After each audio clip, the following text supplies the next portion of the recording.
Thank you for joining us again tonight as we meander again through this journey and as we go back to the cross to find out what has happened to the Great Commission. Why has it become the Great Commission? What has happened to the commission or the assignment that Jesus has given us in Matthew 28, verse 19, where he said to us, Go and make disciples of all the nations.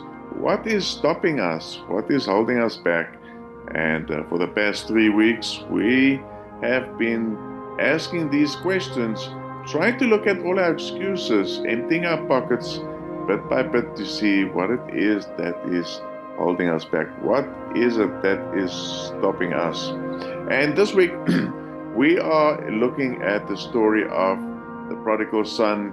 And in Luke 15, verse 24, the father says to those in his village, For this my son was dead, and he is alive again. He was lost, and he is found. So this week we look at the journey of the cross as not as a place of encounter or as a place of divine exchange, but as a place where we can find value. Do we understand the value that is in the cross? Do we see the opportunity? Have we been exposed to that opportunity? And so we look at our lives today and ask ourselves this question: when I put my cross next to those crosses on Golgotha's hill, have I really observed the wonderful, marvelous opportunity that I now have in the kingdom of God? Paul did, and that's why he wrote Philippians 3 verse 8, and he said, I count all things a loss. He said, I count it as rubbish, just so that I may gain Christ. He fully understood the opportunity that was at hand. So looking at what it is, we've been looking at the things that hold us from the Great Commission. The first week we looked at the cross being a place of divine exchange. And then last week we looked at it being a place of divine encounter. And this week we again are looking at the undeserved opportunity. And of course, each day this week we are looking at different aspects of this undeserved opportunity. We're going to look at 5, and tonight we're looking at the third aspect of these opportunities, which is the ring. We started at the great welcome or reception, and last night we looked at the robe, and we had a phenomenal time.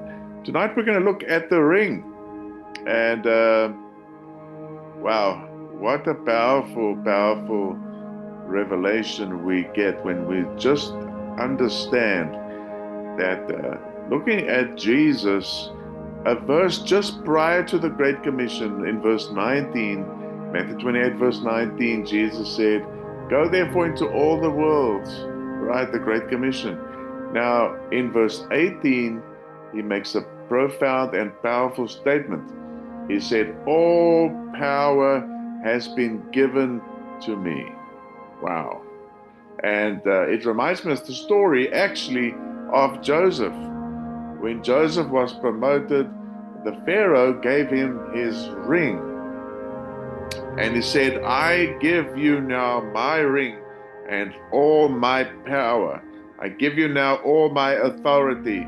And whenever someone was questioning Joseph's authority, he would just lift his hand and they saw the great Pharaoh's ring, and they would say, okay, we understand.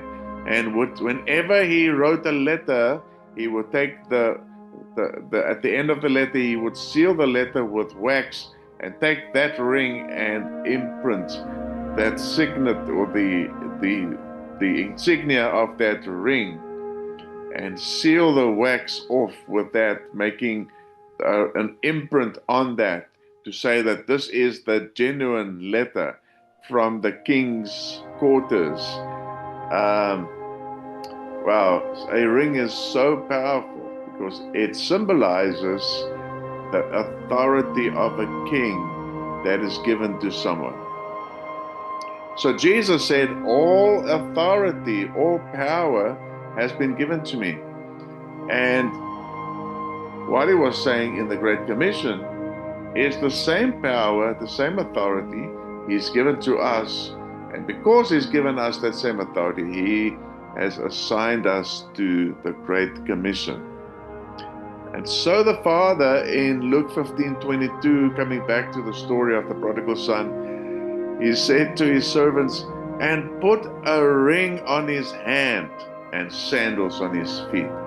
And so our Father in heaven, when Jesus died and rose again victoriously, says to you and I today, receive this ring, receive the authority that Jesus died for, receive the power not just to make disciples, but to rule and to reign with Christ. What a privilege. Do we really understand the privilege that we have? Do we really see the opportunity that we've been given? If we have seen this opportunity, what is stopping us from being involved in the Great Commission? Why would anything hold us back? So Jesus restored my defeat when he gave me his authority. He gave me his trust.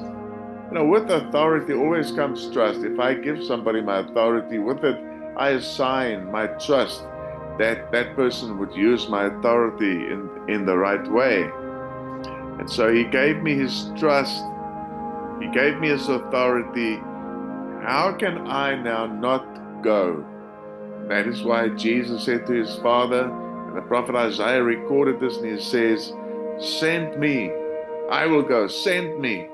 So how can we not go if we've been given such great power and such great authority? It was lovely to be with you again tonight. I pray that this message tonight touches your heart, inspires you, and encourages you to become involved in the Great Commission, just like it is inspiring and encouraging us. Lord bless you. See you again tomorrow night. Same place, same time. Bye now.